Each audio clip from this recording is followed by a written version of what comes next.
bw'oba toli mwoyo gwa ggwanga nga toyagala nnyo nsi Uganda, vidiyo eno egenda kukaabya amaziga. Nkwegayiridde gireke kubanga ebigambo bitwolekedde binene ddala. Ebigambo ebimu ku byayogerwa omugenzi, ebigambo ebimu ku byayogerwa General Museveni, ebigambo ebyalimu General Kale Kayihura, ebigambo ebirimu Ssaabasajja Kabaka byetwolekedde. Ampuliriza vidiyo soko giwe ekigalo tusimbule bwe tuti. Biseberamu ekya kitatta. Kitatta oyo natandika okumunoonyerezaako 2010. Kitatta oyo akakosi kaabwe bakalonkingira wali ku Martin Road. Naye nga bannaye mulonkiza akantu kano kakutwetera obutawaana.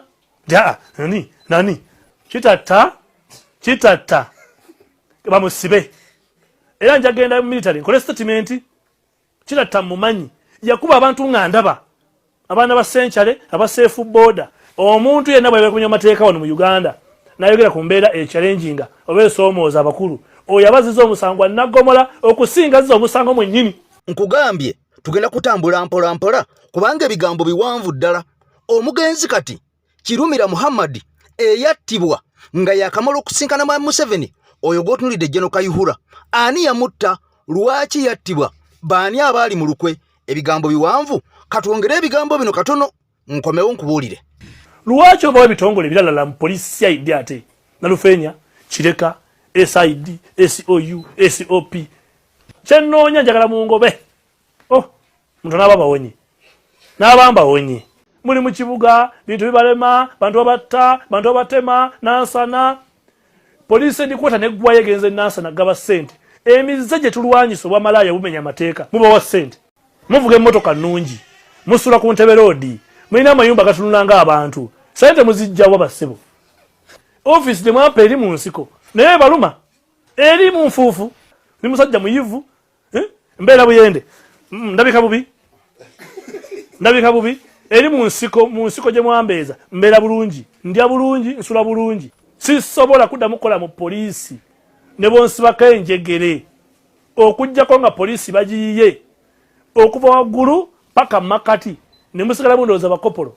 Abantu abali mu bitongole bikuuma ddembe nga bamwoyo gwa ggwanga nga balumirirwa ensi yaabwe ebyaddala oyo omusajja omugenzi kati eyali amanyiddwa nga Muhammad Kirumira yakuba masasi nattibwa era nga abaamutta naguno gwaka tebategerekekanga era nga emisango egyo gyagenda mu kooti obujulizi naguno gwaka maneya ne Emye wabula waliwo generali omu asongebwamu olunwe alowoozebwa okuba mbu yandibanga ali mabega wa kino era ono yali amaze okubeera nga azuula abaali bakolagana ne poliisi obutereevu nga bamenyi b'amateeka naye nga bakolaganira n'abali ku toopu oba ku ntikko omwali basobbi n'ababbi abatemu abalala. Kaakati bano nabo oluvannyuma bava ne beeroopa basobbi nti ffe tukolaganira ddala ne poliisi era yeetutuma okugenda okutta, okumenya, okuba n'okutulugunya abantu. Era ebiseera ebyo poliisi yali ekulirwa General Kale Kayihura eyawummuzibwa kati nga yatwalibwako ne mu kkooti y'amagye n'avunaanibwa emisango. Ono nga yassibwako n'ennatti amawanga ga Bulaaya olw'okukozesa obubi eddembe ly'Abannayuganda. Ampuliriza. Kaakati bino byonna nga tebinnabaawo mu 1986 Mwami Museveni bwe yawamba entebe y'eggwanga Uganda yasooka n'asinkana Ssaabasajja Kabaka mu ggwanga erya Bungereza era nga ali Professor Yusuf Lule eyalinkinga General Museveni ku Prince Mutebi. Ebiseera ebyo yali akyali mulangira nga tannatuuzibwa ku Namulondo. Njagala sooke tuulye ku bigambo bino katono nnyo nkukomyewo nyina kyenzimba okiwulire wabula teweerabira. Tutambula n'omulongo waswa omuluuta nsozi ennamba gy'olaba esembya 910 y'omulongo waswa omuluuta nsozi. Kaakati ono ajja kuyamba mu mbeera yonna ey'ebizibu. Abali e Bulaaya mmwe ate ekyammwe kyangu nnyo gwe mukooneko bukoonyi buli kimu kijja kuba kiwedde. Katudde ku mulamwa tusimbule vidiyo ng'ogiwadde ekigalo wuliriza wonaagimalirako ng'otegedde abantu abagalya ddala Buganda ne Ssaabasajja okumunyika mu nnyanga. Wanasinkanira Kabaka Mutebi e Bungereza nali mpiseeyo nali ngenda Libya ne mpita ewa Professor Lule nankwataganya na Prince Mutebi nga tene mugamba bino bye mbagamba. What I'm telling you is what I told him. No, nkulu, but it must be modernized, must be harmonized with modernity. And if we find bitakwatagana netubireka. This is my tetukyusanga njogera So when butwawangula olutalo abamu ba NRM bali batya okuzawo obwakabaka, bali bagamba nti buli mwaka bugenda kuleeta amawanga. Ne mbagamba nti nedda, bwe tukikwata bulungi tekiri mu kabi, kubanga waliwo ebintu gavumenti y'olwaleero byetasobola kukola bulungi. Gavumenti ey'omulembe erina bingi ebyokukola: enguudo, amasanyalazi, security,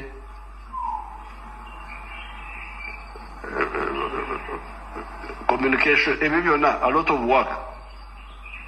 Kati ekyo kyemugamba nga kino kyemugamba waliwo ekigambo olulimi. Ani anakuuma endimi zaffe ez'obuwangwa? Kubanga gavumenti eno eyinza kugezako egenda kukozesa oluzungu, eteekako oluswayiri. Yes, ziri endimi ezaffe z'ekinansi, even if they are not banned, tugamba nti waliwo aziweze, naye tewaliwo azifuddeko atuta omutawaana kulemera ku kyolulimi. And you can see ekizibu ekiri awo mu ndimi zaffe. Ntandise okulaba abaana batamanyi ndimi zaffe.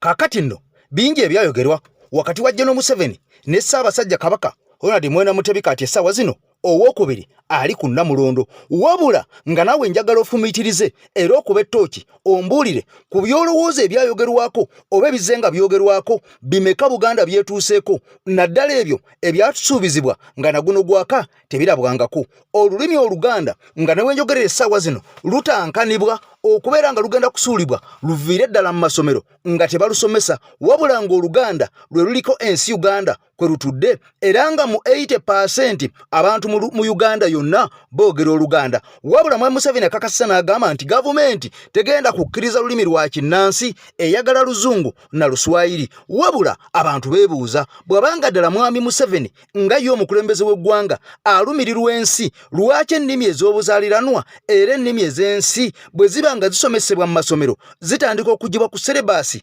ate nga bwe zibeera ku serebaasi ziyamba nnyo n'abaana okufuna emirimu n'okukula nga bamanyi ebyafaayo eby'ennono zaabwe okuviira ddala emabega ne kalikya zaabwe nga bwe gwabanga edda. Kaakati nno waliwo omusajja yawakanya bino, agamba nti bino byonna byonna okubeerawo n'Oluganda okusangulwa ku maapu n'ekigambo Buganda okugibwa ku maapu ya Uganda ne bateekako kigambo nti Central Region, waliwo ekigendererwa era waliwo ensonga. Era ono alumiza nti Mwami Museveni omusajja ono si waawano, ayina ensonga lwaki ayagala bino bisirike bisaanewo nga bwe birina okubeera okusinziira ku ye kyalowooza kyayagala kibeere. Agamba nti bino ebintu birina okusaanawo naye nga balina kubisaanyawo mu magezi nga temutegedde nga mwe mulowooza nti babayamba buyambi. Katusooke tuliye ku bigambo by'omusajja ono ate tukomewo tugende mu maaso.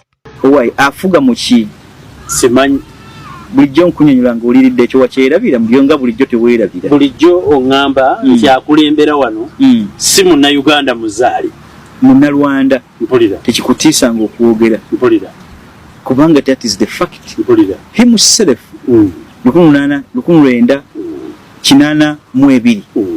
ye kennyini yavaamu ebigambo ebigamba nga alina abasirikale nti I hear some people calling me nti Museveni Munnalwanda. What's wrong with being Munnalwanda? Era singa kyakisooka nga ndi omu kitandibadde nga kirina buzinzi kinsanyusa kubanga ndi Munnalwanda. Hey, we look at issues, not tribes. Mpulira. Nze nabitandika.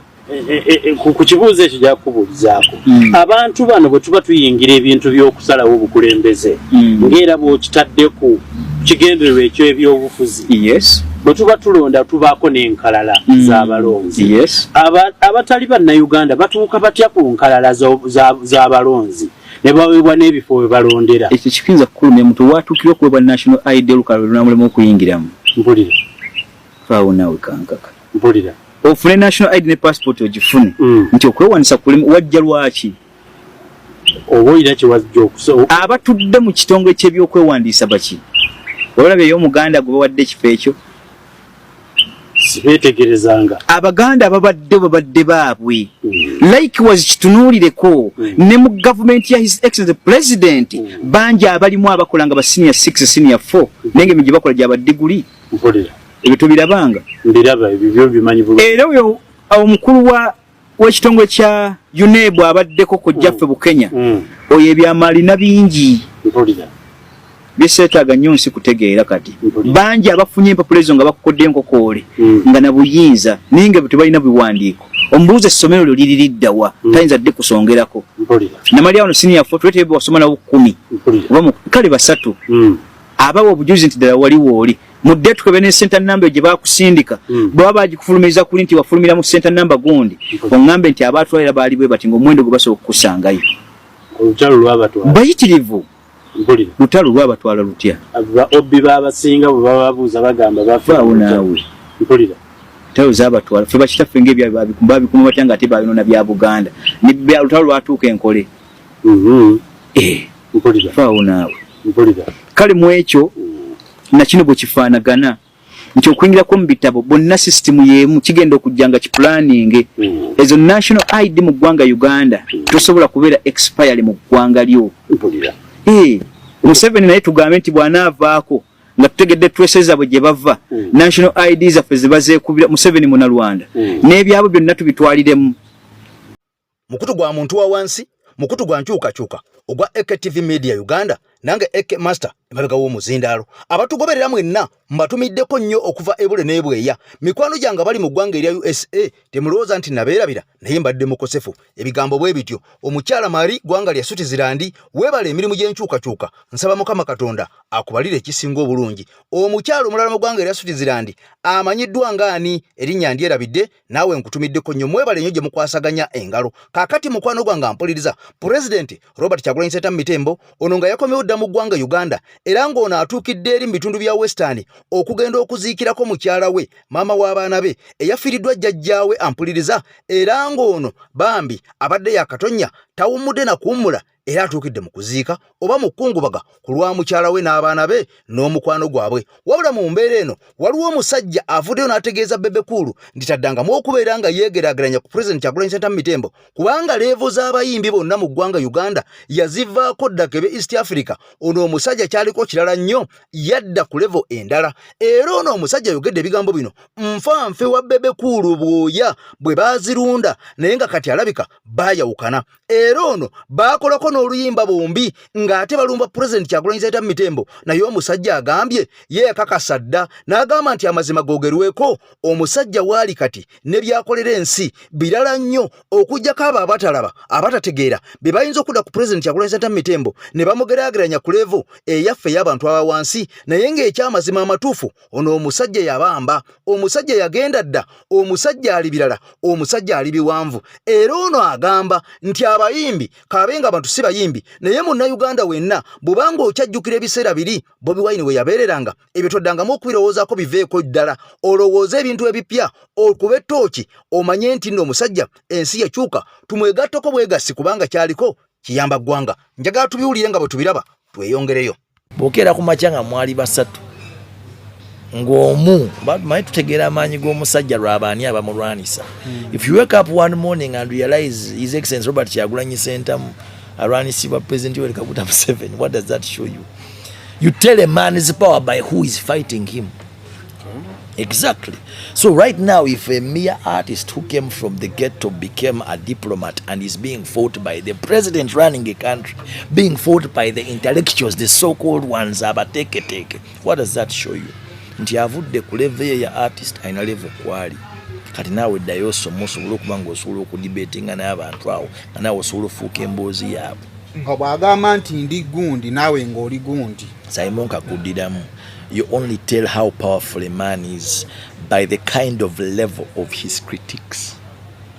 Ani avaayo okwogera ku omanya amaanyi g'omusajja ne level y'aba critic abamwogerako obubi. Awo omanyira nti oyo muntu w'amaanyi. Exactly.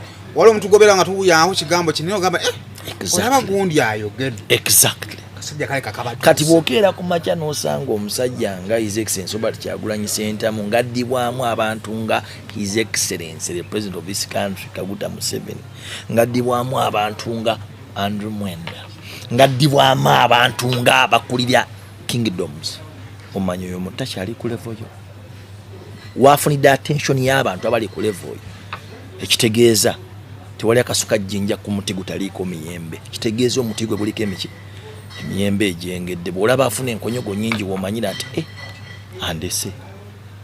Kati as any artist, as any individual, munno kankije ne ku bayimbi, bw'olaba nga munno ng'afunye progress nga level kwabadde tekyali eri gye wali omumanyiddeko, accept it, embrace it.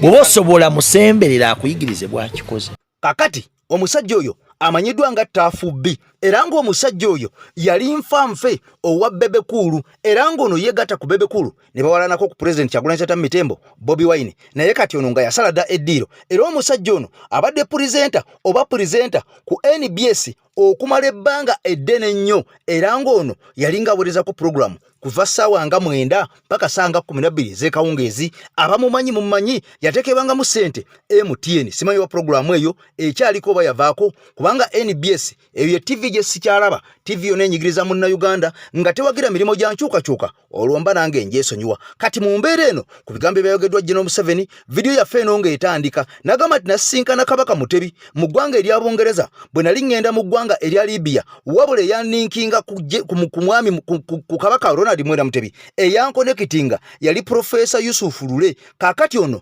ebigambo byayogedde byonna nga bw'obiwulidde, omusajja avudde n'abikuba mu tooki n'agamba nga bwe mubiwulidde General Museveni ng'abyogera ekyamazima amatuufu, ebigambo ebyo mbu si bwe byali. Kati wulira vidiyo etandise, ebigambo ebyo mbu si bwe byali era ebigambo ebyo mbu si bituufu. Ono ayongeddeko n'ategeeza nti mwami Museveni era nga bw'olabye ayogera ng'agezaako okunanaagira abadde alimba. Omusajja akakasa agamba nti mwami Museveni buli lw'omulaba ng'ebiseera ebisinga, emirundi egisinga obungi ng'ayogera asikattira, ng'ayogera ananaagira aba butereevu akulimba. Ono agamba nti ensonga ezayogerwako zaali ndala nnyo, era mwami Museveni yalina ebigendererwa bye birala ddala, era ne bye baateesaako okubeera nga bituukirizibwa tebyatuukirizibwa. Era ono agamba nti ebigambo ebyo by'owulidde tebakulimba, tebakulya binusu, asiba ne ssente nga bw'obiwulidde. Mwami Museveni abadde alimba, obulimba bwe nnyini obuwedde emirimu. Kakati nno njagala neegatteko tugende ffenna mu bigambo by'omusajja ono ng'akakasa nti General Museveni nga bw'ayogedde togeza n'otwala ensonga ezo nti ntuufu, omukulu abadde atulimba, nti era n'afissaawo obudde ebiseera ebisinga n'atunulira mwami Museveni ng'ayogera, naye buli lwamutunulira ng'ayogera asekattira ng'abanga atambula yeekoona, omanyirangawo nti obwo bulimba bwerere. Kansooke nkutwale mu bigambo bino tubiwulirize tubijjewo, nkugambe nti ono ebigambo byagenda okutugamba bye biri mwami Museveni byayogedde vidiyo yaffe ng'etandika nti yasisinkana Kabaka Mutebi e Bungereza bwe yali agenda mu ggwanga erya Libya nga Professor Lule ye yamukonekitinga ku Ssaabasajja Kabaka Ronald Mwera Mutebi owookubiri Ssaabasajja. Kati bino biwulire tugende mu maaso. Mumuwulidde bulungi nnyo. Right. Abasinga obungi mubadde temugoberera byafaayo bya information naddala mu Bulange Mmengo wa Buganda, mugoberera nnyo general information ya public eri political. Kati faamu twagamba ndoka tusooke tunuleko ebbali tumale okola ebintu bino engeri gye bitambulamu. Bw'owulira Museveni ng'ayogera nga ananaagira kye bayita stammering mu Luzungu. Stammering si okusitama mu Luganda, okusitama mu Luganda okusitama era kwe okusitama, naye stammering kwe kunanaagira mu Luzungu. So Museveni waba agenda kulimba agezaako nnyo kubanga ebigambo abibuukabuuka abanga ananaagira olwo aba agenda kulimba kye tuyita stammering mu Luzungu. Kati omwami ono yalina ekigendererwa kye, vidiyo yalero banga olina omuntu omunafu giveeko tojja gisobola. Omwami ono nga bwagambye nti baali eggulu nga bateesa okuzza Obwakabaka, naye amale omugamba tobuzaawo, genda bwaga ngenda buzaawo ng'alina tageti yaawo ngeri gyagenda obukwatamu. Mujjukire oluvannyuma lw'okuzza Obwakabaka mu 1993 ne batikkira Ssaabasajja Kabaka, mu 1994 yalina okuzzaayo olubiri. Mujjukire olubiri olwali mu magye kuva lwe baagwa Musi Kabaka Muteesa bawuteekamu enkambi z'amagye.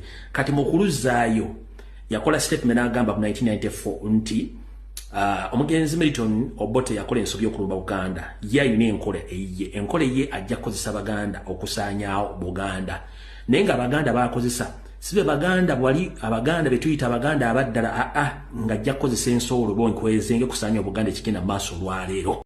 Kakati nno ebigambo ebyo nga bwe buulidde si byanga wasibya EKTV bya Fred Kajubirumbuye ngugambye no ono activist mulamba alwanirira eddembe lya munnayuganda naddala oyo omuntu wa wansi anyigirizibwa gwe baatula ku nfeete mwenna mujjukira nti kabaka omukyala amanyidwa nga ambassador ow'eggwanga erya Uganda mu ggwanga erya Canada wenjogera olunaku olwaleero yamaze dda okubeera nga atuuka mu kisaawe Entebbe kubanga mukwano gwange abasajja bamusibirako dda enguguuze ne bamugamba genda kisirani twakoowa abantu abatamanyi nti ba diplomat ne badda ku street zaffe ne bayandika okwengejinga abantu abeekalakasa mu ddembe ne bayandika okuwebula ekitibwa ky'ensi yaffe ate nga twababudamya kati genda kisirani twabakoowa mu abantu ngammwe gwe tolina kulaga ludda lwogwako n'otuuka n'okwambala ebintu bya kyenvu ng'olaga nti ogwa sayidi eno kyokka nga ate abantu abanyigirizibwa bannayuganda kati onoyamba otya ensi ng'abantu abamu obasosola mukati omukyalo oyo ambassador ow'eggwanga erya Uganda mu Canada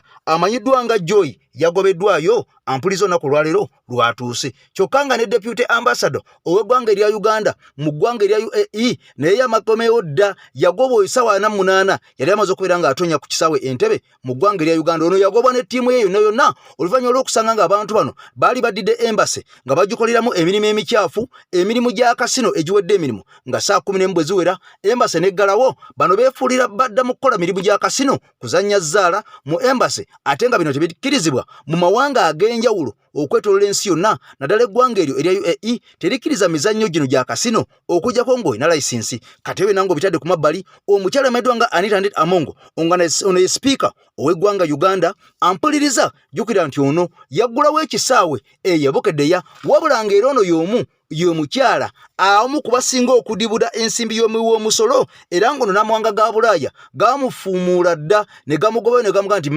genda kisirani essente z'abannayuganda zobba z'obadde oteeka eno nazo tuziwambye n'ebizimbe tubiwambye kaakati genda obeere Uganda ne bw'olirwala ene waffe toddanga kati omukyalo ono yakwata omulenzi ono amanyiddwa nga Bebekulu n'amutwala mu projekiti zino ez'okubeera ng'azimba ekisaawe okuzimba ekisaawe si kibi kubanga ensi yaffe twagala ekulaakulane ng'erina ebisaawe ebyenjawulo eby'amaanyi ebinaayambako okutumbula ebitone by'abannayuganda naddala abaana abo emiti emito egirijja wabula ogizimbye naye okizimbye otya bannayuganda bangi w'ozimba ekisaawe nga kigenda kukuyamba naye bangi boolesa onyigiriza nga bakaaba kakati ebigambo bino omusajja avudde n'asunsula ensonga njagala mukweko katono nnyo oli ebigambo bino nkugambye nti olwaliro waaka mungi President Kyagulanyi Ssentamu Mitembo waliwo ebigambo bye yayogedde by'olina obutasubwa bye ngenda okuddizaako katono nnyo nga tuvudde mu vidiyo eno. Speaker wa Parliament waffe Anita Amongo alina ekikolwa kyakola yagula ono mwana gwe bayita Bebekulu muyita mwana because obwongo bwe sibutegeera bulungi yagula Bebekulu n'amutwala ewaabwe Bukedeya bwe yamutwala Bukedeya n'amulambuza ebintu Speaker Anita Amongo byakoze ekyamazima Anita Amongo yeetaaga okusiima olw'ebyo byakoze byataddewo mu kitundu kye ebirabwako gamba ng'eddwaliro gamba ng'ekisaawe gamba ng'ebirala byatulaga Bebekulu byazaatulaga ekyamazima nti omuntu bw'aba alina kyataddewo mu kitundu yeetaaga okusiima yeetaaga okusanyukira yeetaaga okwaniriza kasitebeera nga contribution nnungi naye kye twebuuza Anita Amongo lwaki obikola at the expense of Uganda nizi si kibi kyokola naye lwaki okikola at the expense of us lwaki bangi kuffe tulina kweyaguza lujjo tulina kwerya nkuta tulina kwerumaaluma tulina kubeera mu mbeera etamatiriza ddala embi ebitagambika gw'okubeera ogw'okusobola okuteekawo by'oteekawo because sente zaffe ez'omuwi w'omusolo ze tukubuuza ezibbibwa mu Parliament ate weeyongera kuzibikkirira ate ng'oba oli awo mu Parliament awo wandibaddewo obwenkanya ekyo nno kituleetera okulowooza nti yeggwa mubbi omukulu kubabba ssente z'eggwanga kubanga bwe tukugamba dinedda ssente z'eggwanga z'eggwanga wano wezibbirwa ne tugezaako okuleeta obukakafu obulaga nti ssente z'eggwanga wano wezibbibwa obukakafu bwaffe obubuusa maaso era byonna n'okola ky'oyinza okubivulunga okulaba ng'ebintu byaffe abantu tebituuka ku fulo ya paalamenti. Ekyo nno tukutegeeza Anita Anet Amongo, maama oli mukyala mulungi nnyo, maama owadde abantu bangi nnyo emirimu, maama owadde abantu bangi nnyo embeera ennungi, naye maama bangi nnyo b'oyonoonedde obulamu olw'okubanga obabbira ssente ezandigenze mu ddwaliro, bangi nnyo b'oyonoonedde obulamu olw'okubanga ensimbi ezandibadde zibakolako mu malwaliro teziriyo tezituuka olw'okubanga enguudo mbi ne bafuna aksidenti olw'embeera enzibu ennyo gy'otaddewo nti ssente ekitongole ekyo ky'okulembera ekya paalamenti kizibuzaabuza ne zitatuuka mu bannansi, bwe zitatuuka mu bannansi ne zitakola bye zirina kukola, ne zizimba ekisaawe e Bukedeya, ne zikola ebintu ebirala e Bukedeya, ne zitema kukola mirimu gyazo. Ate ng'okuzimba ekisaawe n'okukola ebintu ebirala by'okola e Bukedeya tetumanyi ziyitira e Bukedeya zigasa abantu batini nnyo, ssente zireke zitambule nga bwe ziteekeddwa okutambula mu ggwanga. Tukusaba busabi maama essaawa yonna ojja kutegeera akatuvaamu,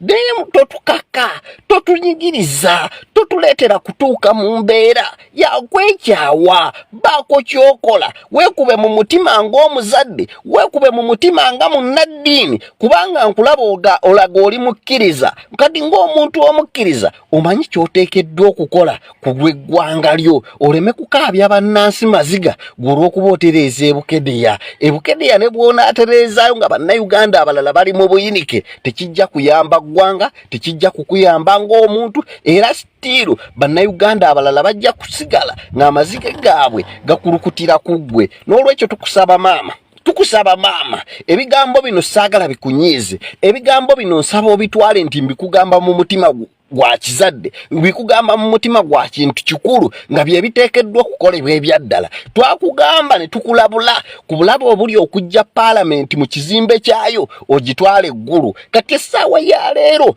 tukulaba ng'ogijjeewo walangiridde dda nti egenda kubeera ggulu. Ekintu ekyo twakulabula nti kya bulabe, kyonoona ensimbi zaffe ez'omuwi w'omusolo ate kirina we kitutaasiza, naye olw'okuba mmwe tukkiriza ffe abatamanyi, tukkiriza nti mulina we mubbira, yensonga lwaki mukisimbako nnyesira ne mwagala mujje paalamenti mu kizimbe kye twateekamu ssente empitirivu ennyo, ne tuteekamu conducive environment, ne tubateeramu AC, ne tubateeramu enzija ennungi, ne tubateeramu entebe ennungi on our expense, on our money, ne tubazimbira ekizimbe ekirungi amatiribona amatoobuta ekirabika obulungi ebitegambika. Kati nga mwagala kukyabulira, mwagala kukisuulawo ndi mugende eggulu gye muba mukolera enteesa zammwe. Ekyo nno kyabulabe maama wange, ffe tugamba nti okugenda eggulu eyo mugendereramu kubbiramu nsimbi zaffe. So n'olwekyo tukulabula oli mu kutukaka, oli mu kutunyigiriza, kututeeka mu kkoona tukole ebintu ebyekko, tukole ebintu ebyattemu ku ggwanga lyaffe. Tukusaba totugezaako okutusindiikiriza okutuuka mu kaseera ako, because buli kimu gw'olabanga ekitasoboka, era buli kimu gw'olabanga ekiryokke, olabanga ali seefu ennyo, olabanga alina ab'amagye ennyo, naye bannayuganda bajja kutabuka. Embeera bw'enaasukka bannayuganda bagenda kutabuka. Ate embeera mu ggwanga Uganda esajjuka buli olukedde. Ndi mu Uganda okufuna omugaati kizibu nnyo, kya bulumi ddala, ebitagambika si kintu kyangu omuntu okuteeka emmere ku mmeeza. N'olwekyo bannayuganda nga mubanyigiriza okutuuka okubeera nga basula njala, nga basiiba njala, tubasaba mu kaseera kano mwekube mu mutima, mulekeraawo, mufunze, mukole kye muyinza, mufunze ku nsaasaanya y'ensimbi z'omuwi w'omusolo zisobole okuganyulwamu. Bannyini musolo abawa omusolo basobole okuziganyulwamu, zisobole okukola ebintu at least ebibeezaawo obulamu bwabwe okubabeeza obulungi. Awo nkumaze sikuddamu, bw'oba onyiize sirina kyakukukolera, naye nga byenkugambye by'oteekeddwa okukola okusobola okutaasa ku ggwanga lyo, okusobola okwetaasa ng'omuntu n'okwedifendinga enki.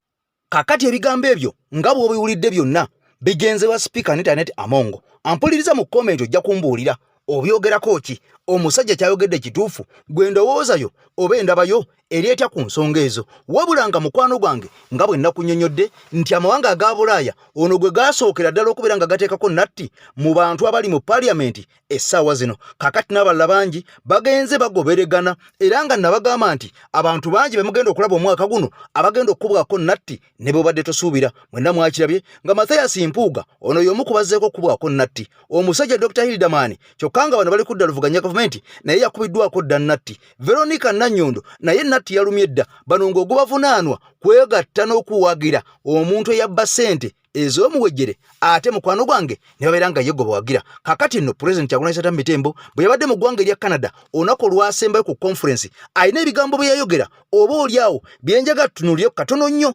tubiwulirize bwe tumala okubiwuliriza ate tukomewo n'obubaka obulala wabula ng'ebigambo bino byanjawulo nnyo nabikute ne mbijjamu kubanga bangi speech eno muyinza okuba mwagiwulira naye nga temwagimalayo kati njagala owulire ku bigambo bino ebya Pulezidenti nkugambye nti ono yakomyewo dda mu ggwanga Uganda era nga yakidde dda entuŋŋamo okubeera ng'aziikirako mukyala we ojjajjaawe omusajja eyafudde ampuliriza kansoke nkujje mu bubaka buno vidiyo gimpeera ekigalo ow'omulongo waswa omuluutansozi ajjanjaba buli ndwadde amalawo ebisiraani tukomewo. Ebigambo bino bituuka eri omuntu yenna ng'ebizibu byakukwatira mu manvu ng'ogezezzaako buli wamu okubyetakkuluzaako wabula n'okootakoota mu gaabwanda. Omulongo waswa nga muluutansozi akusabye okkalire kubanga Zebulembe okukunaazaako amaziga ng'oyota ku byoto bye kafuumuula bibamba. Gwe wenna ng'ogobye ku mpapula ezifuluma eggwanga nga byagaana. Koba ebweru wa Uganda ng'obutuuze bugaanye, amaka gakulemye, emirimu gitabuse bizinensi ekunyiye. Omulongo waswa ye mutuufu okukuwonya embeera ya mbulabutuulo ng'agenda kukumira ku byoto. Kuba ku ssimu nooti 7552 28 nooti 910 awo mube butoola n'omuluutansozi olwo yalambulula ebikutte entimba n'emigadde wanaakuwunzikira nga weeyagala ng'ebiiri gye ebitannaba kugwa kyankooto. Omuntu bw'abba mumulangira obubbi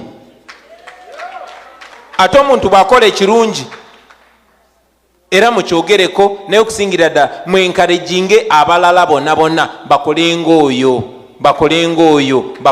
oyo ekirungi mukisitule ekibi mukisuule wansi ekirungi mukyagazisa abantu n'abaana abato ate ekibi mukikyayisa abantu n'abaana abato. So kyemukola wano kyamaanyi nnyo temukinyoomanga baganda bange temukinyoomanga gwakinyooma genda ogamba ambasada wa wano nti next week atekeyo akabaka oyo nzirayo naye ku nnyonyi.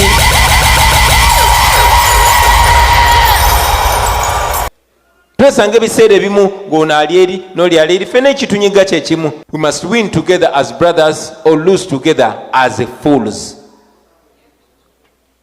Ekituluma kyonna ffenna kye kimu. So let's find ways of connecting, of uniting, and please recruit others. Naddala abo abakyali ku fence saagala biyingiramu nnyo. Educate them about what we are about. Bamanye nti tetuli ku kinyumu, tetuli mu kuwala na muntu yenna wabula twagala bwagazi nsi yaffe. Let them understand. So please unite people. Wano enembeera gye mulimu eba identifying tribe yammwe ebeere Ugandan, religion yammwe ebeere Ugandan. Okubeera muna Uganda kibagatte, mubaagazise struggle bannaffe.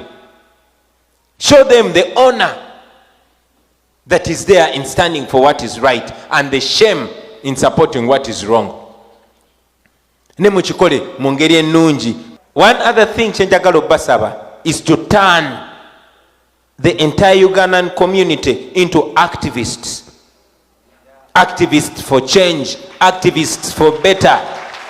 Tekirimu buswavu bonna okulwanirira amazima, tekirimu buswavu bonna. So encourage them to get involved, the entire community.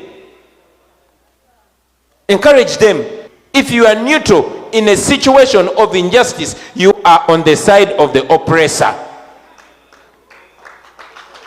Omusajja nga Museveni, omusajja w'emyaka 8 bw'asindika agatemu ne garepinga obwana bw'abandi obulenzi, gwe n'osirika nti nze ndi munnaddiini, obeera ku ludda lw'oyanyigiriza. Tosobola gamba nti nze ndi businessman tebinkwatako, it will come to you. Tosobola gamba nti nze ndi munnamawulire tekinkwatako, it will come to you. So encourage all people to get involved because this cause is noble, comrades. Let us all be activists in a moral way. There's the issue of lobbying. Lobbying, Uncle Bin. Lobbying, okategedde. Lobbying, okuloba.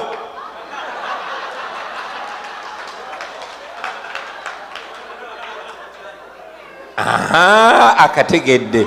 Kati Uncle Bin naye akamanyi. Uncle Bin, the lobbying, I will not task you with it. That will be the work of some of us who are lawyers.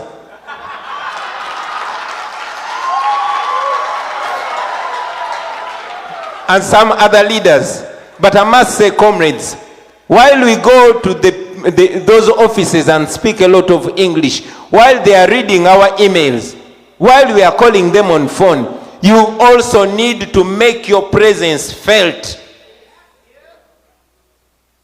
Namwe mbeerewo nga tuwogera nabo ku masimu nga tuli munda mu office abwe tubagamba mulekerawo okuwagira ekikyamu, njagala namwe babalabe ebweru nga mutaddewo omubiri nga baga yes. Njagala obajjukiza nti edda nga baddugavu balwanira freedom yaabwe nga baagala okulekerawo okubeera ba slaves.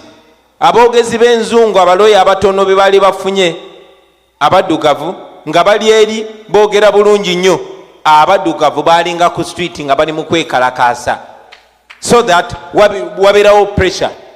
So there must be pressure, comrades. Mutekewo pressure as much as possible. Abadde atanaba kubeera sure nti okwekalakaasa kwammwe kukola emyezi emitono egiyise, ndowooza mulabyeko baganda bange, mulabyeko enjawulo gye mutaddewo. Gwe abadde abuusabuusa okwekalakasa kwammwe abali mu diaspora tekukola, genda ogamba Anita Mongo twegweko e New York. So it works.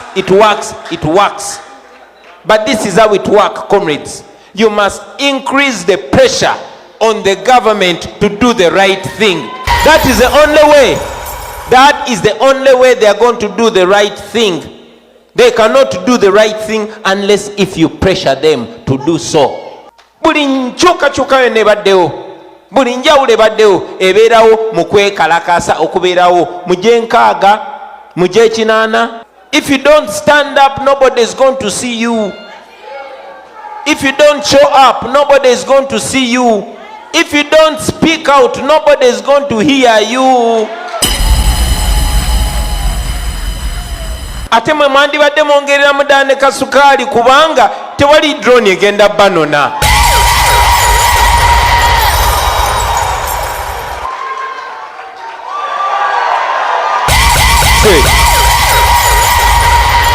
Tewali drone egenda banona. Tewali agenda basiba. Tewali tiyagazi gwe bagenda bakuba. Kati bwemba mwekalakasa ebyammwe, mwekalakase n'ebyaffe.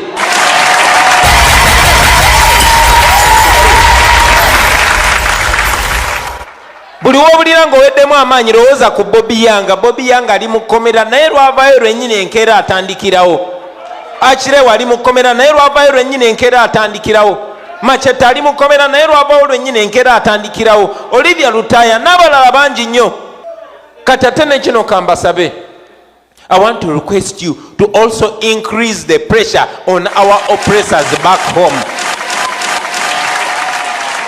Abatunyigirize waka mubateekeko akaliro mukongeremu. Mwe data wammwe si wa bbeeyi nnyo we Uganda. Ffe bateekawo nno n'omusolo ku data, bateekawo ne social media tax, ne mwe mulina walufaali. So don't stop. Put pressure on the oppressors. Make sure that, abanyigiriza, call them out, stress them.